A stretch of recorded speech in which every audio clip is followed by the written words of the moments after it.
Don't let a day pass without making at least one definite move toward attaining your major purpose. Understanding infinite intelligence. It is impossible to have active, applied faith without a positive, definite belief in a supreme being. There are many approaches to gaining such a belief. Observation, experimentation, feeling, prayer, meditation, and thought all are legitimate paths. You learn things by seeing their effects or by accepting the statements of people you trust. In your search for knowledge about infinite intelligence, you may search within the external universe or within yourself. The external world. Thinking people have always seen evidence of infinite intelligence in the external world.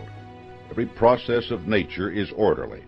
The sun does not rise in the east today and the west tomorrow. Natural law endures and obtains everywhere. Such order, such continuing adherence to law, clearly implies intelligent planning and definiteness of purpose, ample evidence of infinite intelligence. As Tennyson wrote, "The sun, the moon, the stars, the seas, the hills, and the plains, are not these, O soul, the vision of him who reigns?" Look at the wristwatch on your arm. You know that your watch did not come into existence without the aid of organized intelligence. And you know that in this case the particular intelligence was a human one. You know equally well that this human intelligence did not originate in that single mind, but that it was merely an instrument expressing the force of the natural order of the universe. You could take that watch apart, put the pieces in a hat, and shake them about. Never in a million years would they, or could they, reassemble themselves into the smoothly functioning machine called a watch. That process requires deliberate, organized intelligence with a definite plan. Like a watch, the universe simply could not exist as it does without being the product of an infinite intelligence. The internal world. You have many senses which allow you to evaluate the external world: touch, sight, hearing, taste, smell. But you also have senses which put you in touch with another reality. The beauty of a mastermind alliance is that it puts you in touch with the creative powers of others, connecting mind to mind, opening the subconscious of each member to the power of infinite intelligence. Your conscience is a tool which puts you in touch with these forces. Similarly, when you engage in prayer, you explore this internal world. The power of these experiences have shaped human history again and again. The still, small voice that whispered to Saul of Tarsus changed the shape and direction of Christianity. The spiritual convictions that drove Mahatma Gandhi affected not only India, but the approach to social and political changes across the globe. This ability of the human mind to discover, embrace, and disseminate fundamental ideas and concepts is further proof of our ability to enter into a definite, positive relationship with infinite intelligence.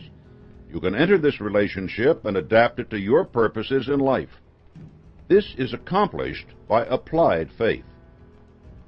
Overcoming disbelief. Remember, faith is a state of mind which develops by conditioning your mind to receive infinite intelligence. Applied faith is the adaptation of the power of infinite intelligence to your definite major purpose. Applied faith is the dynamo of the science of personal achievement, the source of the energy to put your thoughts into action. In faith, you temporarily relax your own reason and willpower and open your mind completely to the inflow of infinite intelligence. The chapter on definiteness of purpose teaches that your mind is the only thing over which you have the right to complete control. You must control your mind so that it is regularly open to the power of infinite intelligence. Whatever your mind can conceive and believe, it can achieve. Therefore, do not allow self-imposed limitations and restrictions to block the flow of infinite intelligence. As sunlight passing through a prism is broken up into its component rays, So infinite intelligence passing through your mind is broken up into a variety of forms. The belief that you cannot succeed, that you are not worthy, that others stand in your way, that some things cannot be done, each of these will act as an imperfection in the prism of your mind, distorting and scattering the power of infinite intelligence. And if you close the window of your mind to the power of infinite intelligence through disbelief, you will never experience its benefits. You cannot simply announce to yourself that you have faith and expect instant results. Faith is a state of mind which must be cultivated. Set aside at least an hour a day to contemplate your relationship to infinite intelligence. Look for the ways in which it is manifested in your life and for places where its power can be applied. Clear your mind of all negative thoughts of want, poverty, fear, ill health, and disharmony. And then take these 3 easy steps to build your faith. 1. Express a definite desire for the achievement of a purpose and relate it to one or more of the basic human motives. 2. Create a definite and specific plan for attaining that desire. 3. Start acting on that plan, putting every conscious effort behind it. The more you act on faith and infinite intelligence, the more your mind will open to its power, and the more you see that power working in your life, the easier it will be for you to act on faith. The process is a wonderful cycle.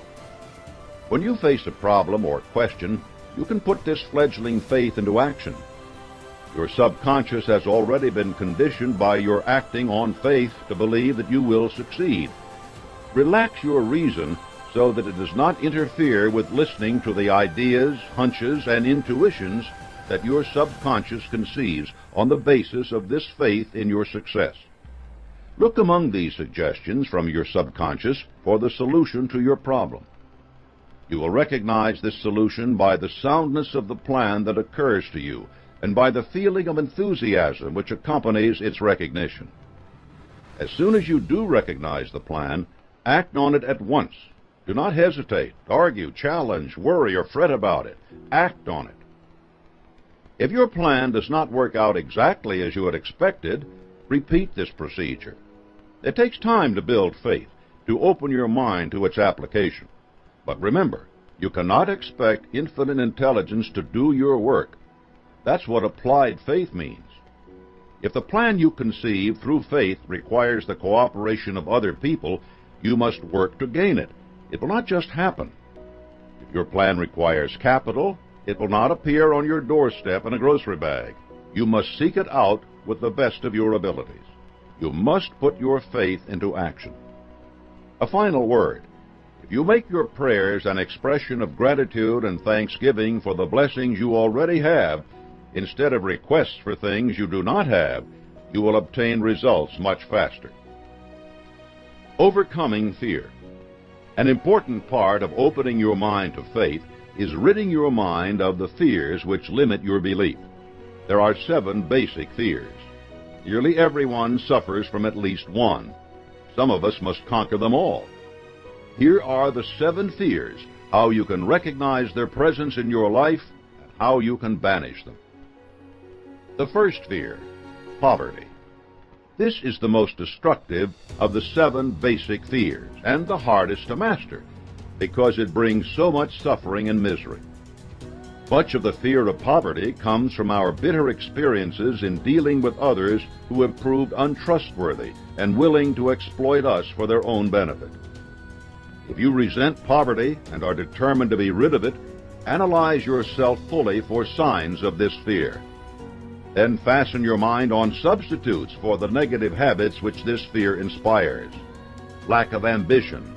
Do you accept whatever life hands out without challenging it? Are you mentally and physically lazy? Then adopt a positive, driving ambition to vanquish the symptom of the fear of poverty. Failure to make your own decisions. Do others determine everything that happens in your life? Do not surrender the most precious gift of your Creator. Make your own decisions and become self-determining. Making excuses for your failures. Do you offer alibis for your lack of achievements? Do you envy and criticize the success of others?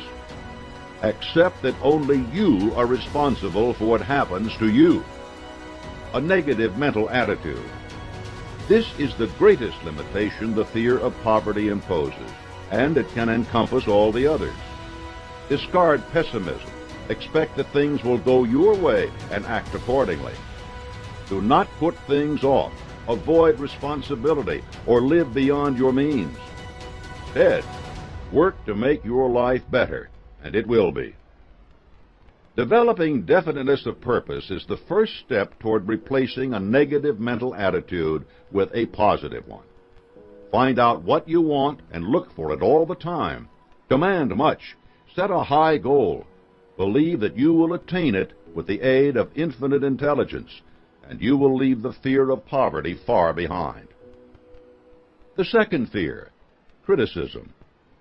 Fear of criticism can affect you in ways both trivial and serious.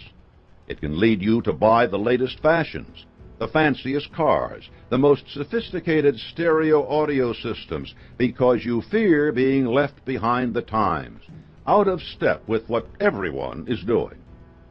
More insidiously, it can prevent you from presenting and acting on ideas that are revolutionary, ideas that would give you independence. It robs you of your individuality and your faith in yourself. Following are the most obvious symptoms of a fear of criticism and the steps you can take to eliminate them. Keeping up with the Joneses. Trying to maintain the front of being the most current, most affluent person on the block can cripple you, both financially and emotionally.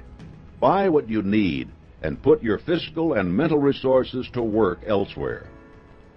Bragging about your achievements. You do this to cover up feelings of inferiority. You imitate success rather than attain it. It's fine if your definite major purpose includes community recognition, but if you gain a false recognition, you will be constantly haunted by the prospect of exposure as a fraud. Take pride in what you have actually accomplished. Remember that there will soon come a time when your real achievements will stand for themselves. Being easily embarrassed. This causes you to be unable to make firm decisions, to fear meeting people, and to lack self-confidence. Determine that whatever you do in pursuit of an honorable, definite purpose is worthy. Remember how the neighbors laughed at Walter P. Chrysler, and how short and hollow that laughter was. Fear of criticism is a common fear. If you let it, it will sap your initiative and imagination. But for every step you take away from it, it will take 2 steps away from you. Once you begin your journey, it will grow easier by the day. The third fear, ill health. This fear is closely related to a later one, the fear of death, but it is much more dependent on habits for its growth. You may very well have acquired it simply by growing up around others who shared it. It too can prevent you from taking risks, and its simple presence can actually bring about the very situation you so fear. Remember that whatever your mind can conceive and believe, it can achieve.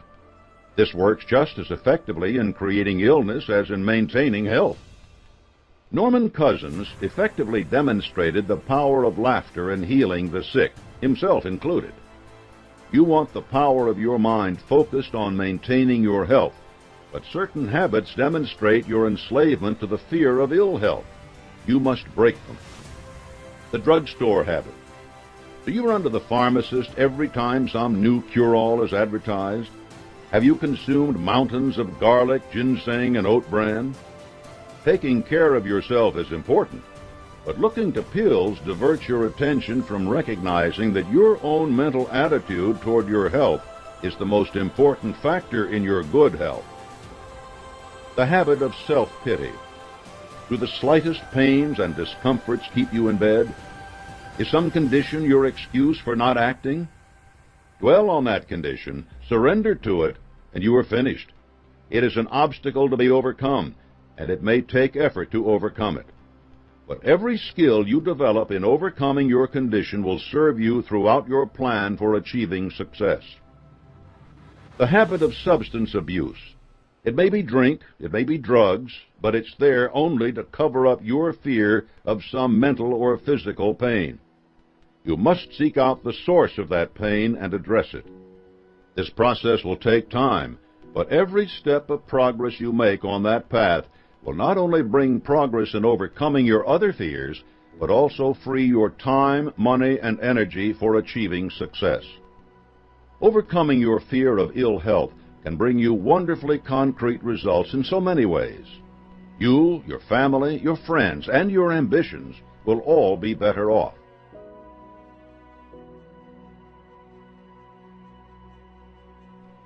The fourth fear, loss of love.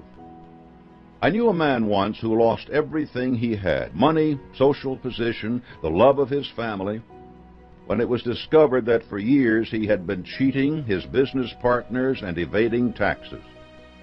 His only explanation was that he had lavished all his ill-gotten gains upon his wife out of fear that otherwise he would have been unable to hold on to her affections. The bitterest irony was that since he had so long focused all his efforts on the single aim of satisfying her every want, his wife had come to see him only in that light. As soon as he was no longer able to provide for her, she left him. Once she had truly loved him, but out of fear he had cultivated only one aspect of the relationship, and her affections naturally withered. What had he offered her to love but his money? The fear of the loss of love is so intimate and so easily understood that it isn't necessary to elaborate on its symptoms. Simply cultivate your relationships with a positive mental attitude. Give them your all, and instead of being a source of fear to you, they will be a bastion of strength and courage. The fifth fear, old age. The fear of old age causes you to slow down and develop a feeling of inferiority. When you're 30, 40, 60, or 70, you become convinced that you have let opportunities slip by and that your best years are behind you. Nothing could be further from the truth. Every moment of your life that has passed by has taught you invaluable lessons that you can apply today. You should have a positive appreciation for the wisdom and understanding you have gained. Most of the great achievements in human history have come from people who have blown out more than a few birthday candles. The best way to confront this fear is to jump on it with both feet and laugh about it. Whenever you have a birthday, subtract a year from your age instead of adding one.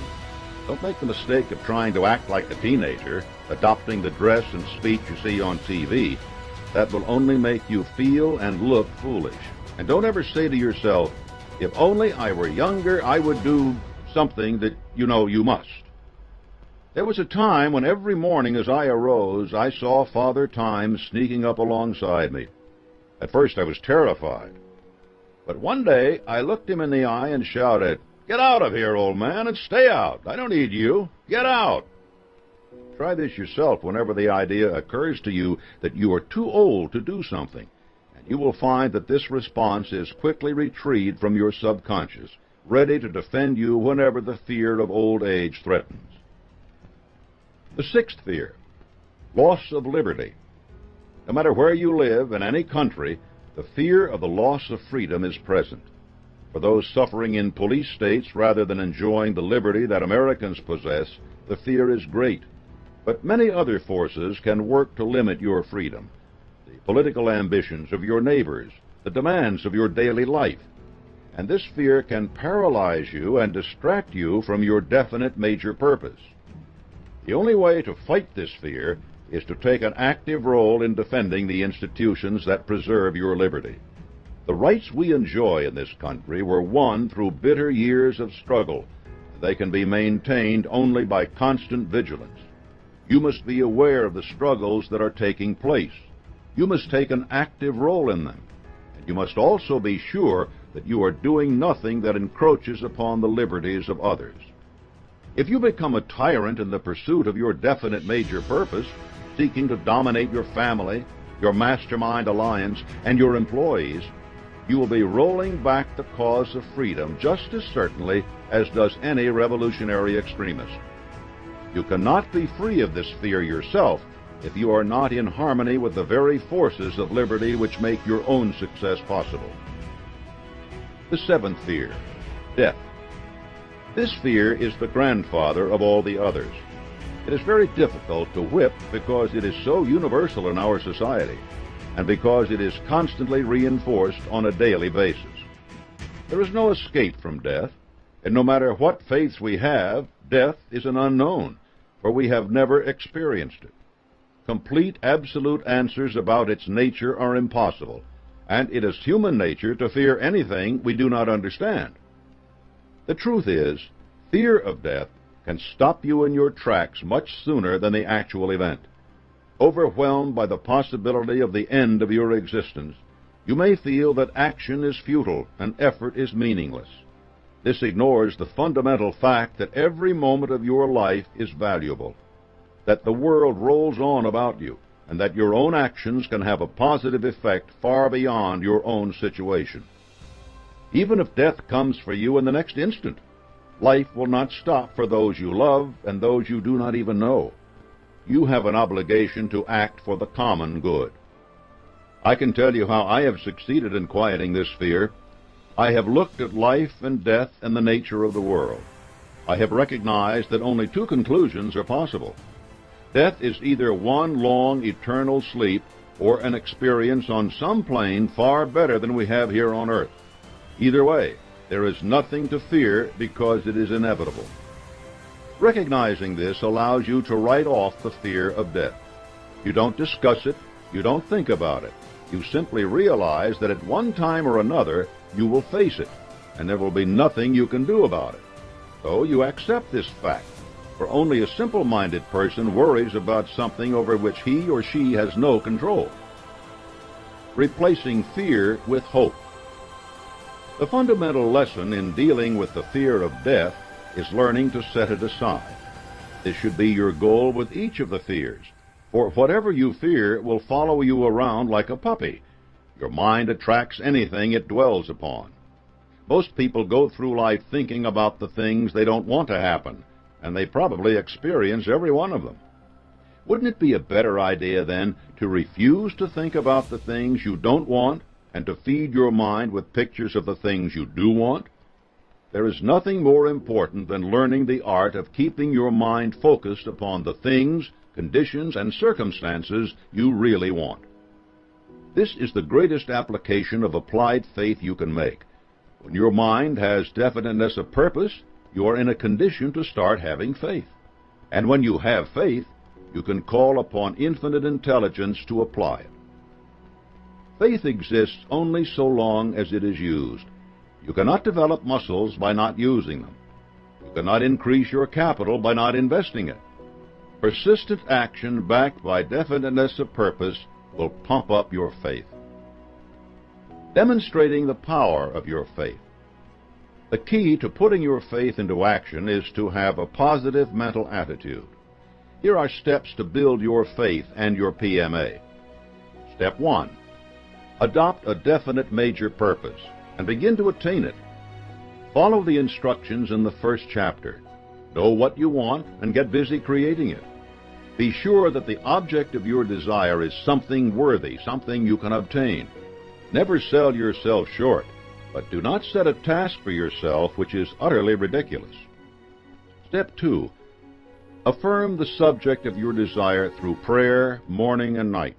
Inspire your imagination to see yourself already in possession of it. When you attain one goal, set a new one. Do not let complacency set in. Bill Gates founded Microsoft, the software company that supplies the operating systems for more than 70% of the computers in the world. By the time he was 35, his company was bigger than McDonald's, Disney, and CBS. Did he stop there? No.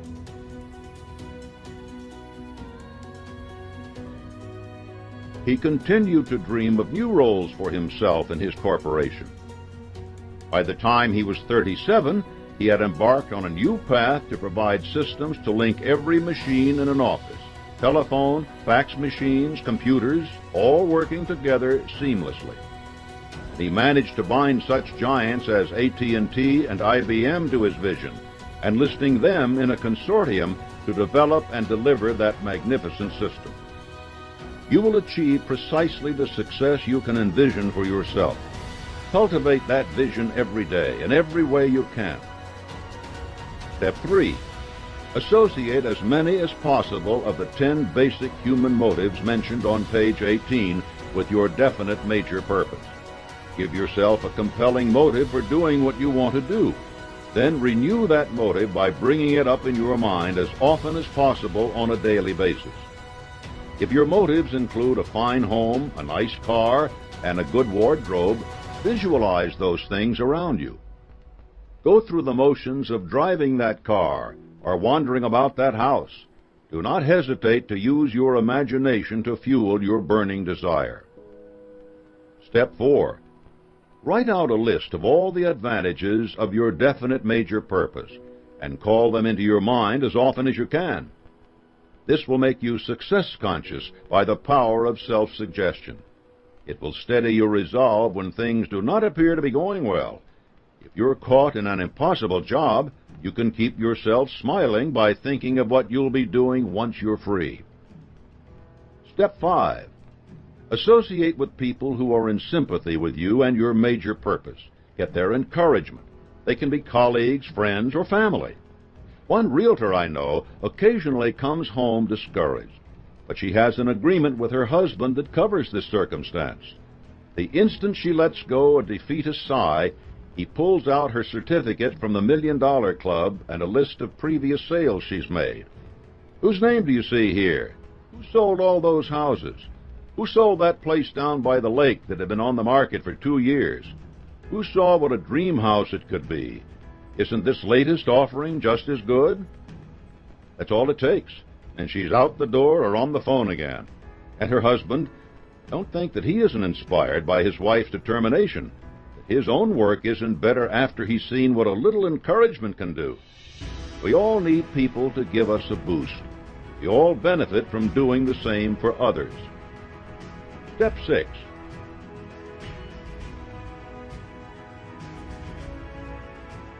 Don't let a day pass without making at least one definite move toward attaining your major purpose. Keep up that persistent action. That realtor may not sell a house every day, but you can be sure that she's showing it, that she's talking it up, that she's reviewing her list of clients, that she's walking through it by herself, imagining what a wonderful home it will make for a family. Each of these steps may not be the actual sale, but they're as much a part of it as the actual closing. Step 7. Choose a pace setter. Pick someone prosperous, self-reliant, and successful. Make up your mind not only to catch up with that person, but to pass him or her by. Don't tell anyone this is your goal. The point is not to win a public contest, but to get where you want to go. Step 8. Surround yourself with books, pictures, mottos, and other suggestive devices. Pick things that symbolize and reinforce achievement and self-reliance. Work constantly to add to your collection, to move things to new places, where you can see them in a different light and in association with different things. My realtor friend kept a framed copy of her $1 Million Club certificate over her desk. One day she took it down to dust and set it on top of a newspaper. When she picked it up again, she saw beneath it an article about the new football coach who had been hired at the university. He would need a place to live. Guess who bought that house she'd been struggling to sell? As you build an atmosphere of support, keep a notebook handy to jot down the things you hear and read that inspire you. When you're on the road or in a meeting, your fast scratchings can give you lasting support. Step 9. Never run away from disagreeable circumstances. Fight them with all your resources right where you stand and without a moment's delay. This doesn't mean taking a swing at the fellow who tells you no. It does mean not accepting that refusal and bringing every faculty you have to bear on changing that person's mind. Or you may have to take a hard look at yourself, find the error you made, and resolve then and there to correct it. Sometimes adverse circumstances are testing devices, providing means by which you may be promoted from a given task to a greater one. Remember, You are what you are and where you are because of the dominating thoughts in your mind. Procrastination in dealing with these thoughts only sentences you to further limitation and frustration. Step 10. Recognize that anything worth having has a definite price tag. Anything worth having is worth working for. The price of self-reliance is eternal vigilance in applying your faith.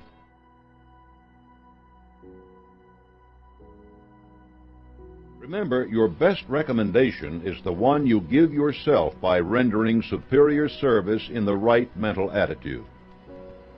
Thomas Edison's only partner. Edward C. Barnes was a man of much determination but few resources. He was determined to ally himself with the greatest mind of his day, Thomas Edison. When he arrived in Edison's office unannounced, his poor appearance made the clerks laugh, especially when he revealed that he had come to be Mr. Edison's partner. Edison had never had a partner, but his persistence got him an interview with Edison, and that interview got him a job as a handyman. Edison was impressed with Barnes' determination, but that alone was insufficient to convince him to take the extraordinary step of making him a partner. Instead, Barnes spent years cleaning and repairing equipment, until one day he heard Edison's sales force laughing over the latest invention, the dictaphone. They said it would never sell. Why replace a secretary with a machine? But Barnes, the handyman, jumped up and cried, "I can sell it." He got the job. For a month, Barnes pounded the New York City pavement on a handyman's salary. At the end of that month, he had sold 7 machines. When he returned to Edison, full of ideas for selling more machines all across the country, Edison made him his partner in the dictaphone business, the only partner Edison ever had. What made Barnes so important to Edison? The inventor had thousands of people working for him. Only Barnes was willing to display his faith in Edison's work and to put that faith into action. He didn't demand a fancy expense account and a big salary to do it either. Barnes focused favorable attention on himself by rendering service far beyond a handyman's responsibility. As the only one of Edison's employees to render this service, he was the only one who uncovered such tremendous benefits for himself. The Nordstrom phenomenon. Starting out in a simple shoe store in the 1920s in Seattle, the Nordstrom family has built a chain of department stores famous around the country for service, willingness to bend over backward to please their customers. A garment may be returned any time it fails to satisfy, even years after the original purchase. Sales associates will call branches all across the country to find an item in the size and color a customer wants. One woman even sent a Mother's Day card on behalf of a customer who mentioned that she had forgotten to do so. Store executives acknowledge that a policy of such dedication to the customer leaves them open to abuse. People buy clothes to wear once and then return them. Items are special ordered and never picked up. A few folks seem to regard Nordstrom sales associates as their personal gophers. It doesn't matter. By delivering service that is so far and above that of any department store in the country, Nordstrom has developed tremendous customer loyalty. In an economic climate that saw giants like Macy's, Bloomingdale's, Marshall Field, Sears, and J.C. Penney closing stores or laying off employees, Nordstrom continued a slow and steady expansion coast to coast, never opening a new store until it was sure it had assembled a crew of employees dedicated to its own brand of going the extra mile service. My own journey. I accepted Andrew Carnegie's commission to organize and publish the Principles of Success when I was a law student at Georgetown University. Other than reimbursement for some traveling expenses, I got no compensation from Carnegie for my efforts. My dedication to my task placed strains on my life. I had a family to support, and many of my relatives ridiculed me for my goal. In spite of this opposition, I worked for 20 years, interviewing presidents, inventors, founders of great companies, and famous philanthropists. Because these people were often unaware of the principles they employed, they just did it. It took a great deal of time for me to observe them and determine whether the forces I supposed were operating actually were. Instead of making money for myself, I had a job to do for others. Believe me, there were times when between the needling of my relatives and the hardships I endured, it was not easy to maintain a positive mental attitude and persevere. Sometimes in barren hotel rooms, I almost believed my family was right. The thing that kept me going was my conviction that one day I would not only successfully complete my work, but also be proud of myself when it was finished. Sometimes, when the flames of hope dwindled to a flicker, I had to fan them with everything I possessed to keep them from going out.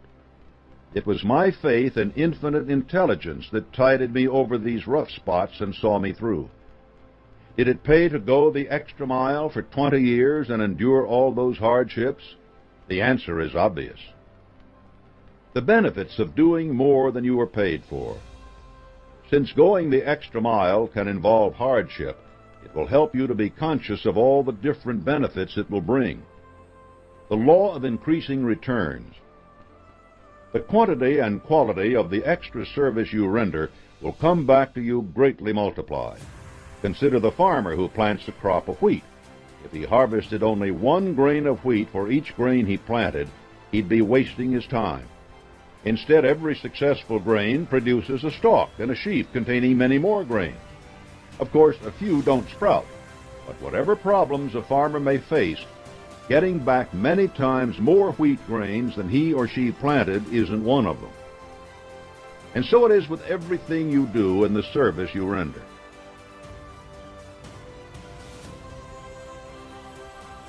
If you render service worth $100, chances are you will get back not only that $100, but perhaps 10 times that, provided you have done so with the right mental attitude. If you render extra service unwillingly or resentfully, you will probably get nothing back. It's as if the farmer had sown his wheat on the interstate road instead of the fertile field, and if you render your service only with a sharp eye out for your own benefit, you will get nothing except perhaps a poke in the eye.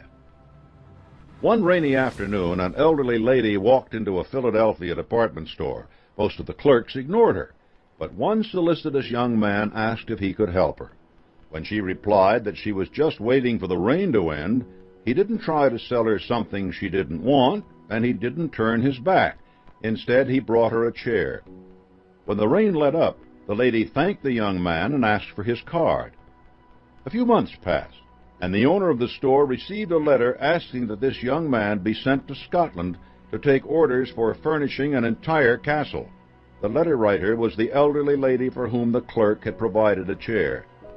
She also happened to be Andrew Carnegie's mother. By the time the young clerk had his bags packed for Scotland, he was a partner in that department store. This was the result of the law of increasing returns, all because he had shown a little concern and courtesy when no one else would. The law of compensation. The law of compensation ensures that everything you do will bring you some sort of result of the same kind. To benefit from this, you must always render the most service you are capable of, with the best attitude, and you must do so regardless of your immediate compensation, even if it appears you will receive no immediate compensation. The issue here is not some unlooked-for benefit such as might come from offering a chair to a senior citizen. It is a matter of honesty and earnest effort. Dishonest, lazy people look to get something for less than is required, or even nothing. If you decide to boost your profits by raising your rates and providing less service, it's going to catch up with you. AT&T learned this lesson the hard way. Its rates continued to climb, and it did nothing to offer its customers any new advantages. Along came deregulation, MCI and Sprint, and bang! Customers began switching their long-distance service by the hundreds of thousands. AT&T saw its error quickly, though, cut its rates, and began offering innovative packages. It still faces heavy competition, but it now knows quite a bit about the law of compensation. In contrast, consider mobile home builder Jim Clayton. His company, Clayton Homes, was already growing rapidly when Hurricane Andrew decimated South Florida. The need for new mobile homes was enormous and fast. Clayton could have followed the examples of many Florida business owners and jacked his prices skyward. Instead, Clayton Homes kept its prices level and jacked its production skyward.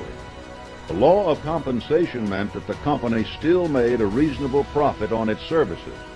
It also means that thousands of home buyers in South Florida have reason to remember Clayton Homes very fondly when it comes to the next purchase. Your day-to-day life may not offer such dramatic examples, but the most concrete one is your paycheck. If you are dissatisfied with its size, remember, until you begin to render more service than you are already being paid for, you are not entitled to any more pay.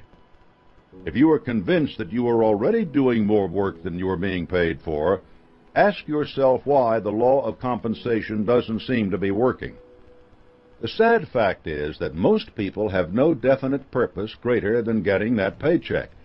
No matter how hard they work, the wheel of fortune turns right past them because they neither expect nor demand more. What are you doing that shows you expect and demand more than what you currently get? Gaining favorable attention. People who need your work have things to offer you. You probably are not the only person capable of providing what they need. What will distinguish you from the crowd? The attention you generate by doing more than you are being paid to do. Early one morning, Charles Schwab arrived at one of the steel mills he managed. There, in the dawn's faint light, was a clerk from the company's stenography pool. When Schwab wondered what he was doing there, the man explained that he had come in case there were any letters or telegrams Schwab wanted sent right away. It would be hours before the rest of the staff arrived. Schwab thanked the fellow and told him he might need him later that day. And he did. That night, as Schwab headed back to the main office, he took along his new personal assistant, the fellow who had gotten his attention so early in the morning. It wasn't the fact that this young man was an extraordinary stenographer that got him attention. It was his habit of showing his personal initiative in going the extra mile. Becoming indispensable. Whether you are an employee or the head of your own company, going the extra mile makes you indispensable to others. You do for them what no one else does. There may be others with more knowledge, skill, or prestige, but you are the only one who provides something absolutely necessary. There may be 7 other companies providing public relations expertise, but if you are the one who can be called upon at 2 in the morning with a can-do attitude when a disaster strikes, people will remember and value that. One young man working for a movie talent agency was the only person willing to listen to a cantankerous star complain about her problems hour after hour, day after day. No one else took the time. When she threw a tantrum on the set one day, he, not the director, the producer, the heads of the studio, or her agent, was the only one to persuade her to go back to work. The movie went back on schedule and millions of dollars were saved. He had made himself indispensable by befriending that important client. You will never command more than average compensation until you become indispensable to somebody or some group. Make yourself so useful that it would be extremely difficult, if not impossible, to replace you. People who have pulled themselves out of the crowd and have included the priceless ingredients of going the extra mile and personal initiative in their service virtually write their own paychecks. Self-improvement. Going the extra mile means that you strengthen your ability to do your job and to do it well. Carrying out your tasks in a state of mind focused on providing the best service possible in the best possible attitude reinforces your skills. By imposing systematic self-discipline, you understand the process better every time, and you impress upon your subconscious the need for quality work. Remember the adage, strength and struggle go hand in hand. You should never make a presentation, design a software program, or do anything at all connected with your definite major purpose without the deliberate intention of doing it better than you have ever done it before. True, you may sometimes fail or not meet your previous standards, but the very intention of surpassing your previous best is a healthy habit that will ultimately cause you to excel. Doing a job just to get it done, complaining about the tasks before you, and grumbling about your pay are not ways to make yourself excel. Always stay focused on doing your best possible work. Opportunity. When you have made yourself indispensable, you will gain not only security in the job you have, but the ability to select the work that you do. Perhaps this will mean a promotion, a job at another company, or your choice of clients. Going the extra mile is a way of writing yourself an insurance policy against the fear of poverty, against the fear of want, and against competition from those who only go halfway. Consider William Novak. After years of rewarding but not particularly lucrative work as a writer, he was hired to be the co-author of Chrysler's CEO Lee Iacocca's autobiography. Working with the fascinating details of Iacocca's life, Novak wrote an utterly compelling book that was a national bestseller for well over a year. Iacocca's life story probably would have made a successful book without much effort, but Novak delivered something so readable and inspiring that the book became a phenomenon. Now Novak's name as co-writer on any project opens every door in the publishing world and commands advances much higher than those written by other people. He can choose his subjects, and he can pick from among the best. By going the extra mile, he made certain that he would always have the work he wanted. Favorable contrast. Going the extra mile turns a spotlight on you and gives you the important benefit of favorable contrast with others. An inspired window designer at Marshall Fields once filled a display with handsome ties. In the center was a full-length mirror. Businessmen who stopped to look at the display admired the ties and then saw themselves in the mirror. By contrast, their ties looked dull and shabby. Many were tempted to go in and pick up a snappy new tie, which looked so much better than their own. That's the power of contrast. People are always making comparisons, and we notice the things that are different. If you render more and better service than others, you will naturally stand out in bold contrast. Wise employers are very alert to the power of contrast.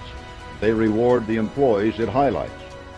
Some do decide to ignore that contrast and reap the benefits of extra service from their workers without compensating their workers. But the spotlight of contrast is bright enough that their competitors will sooner or later see the person standing in it.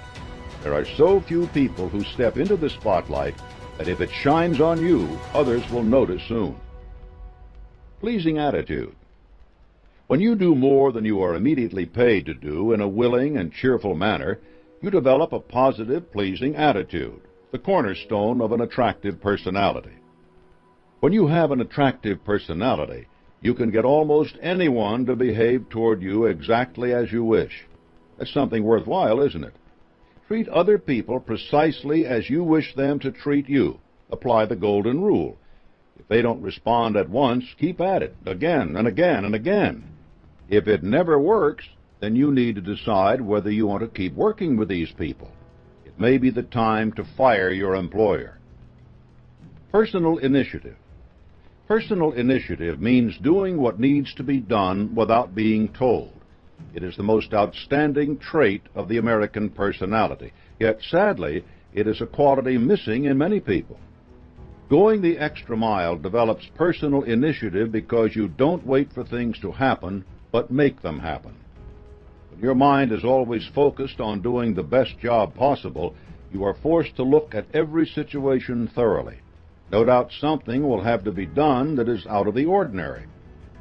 Part of your service is getting this thing accomplished, and that means putting personal initiative to work.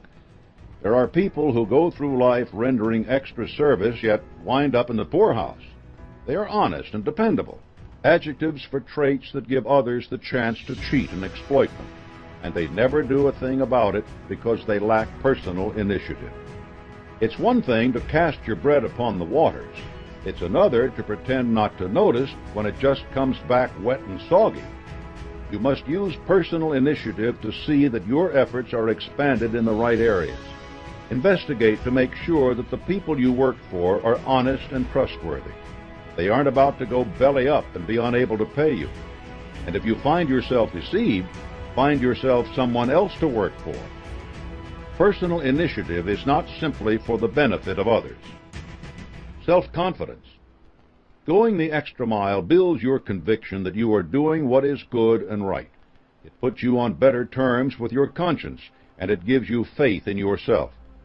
Sometimes the hardest person to get along with is the one who uses your toothbrush, the same one you see in the mirror every morning. Talk to that person. Explain your plans and purposes. Seek cooperation. Outline your strategy for rendering extra service, and then listen to the answer you get. If it's doubtful, you need to spend a little more time selling yourself.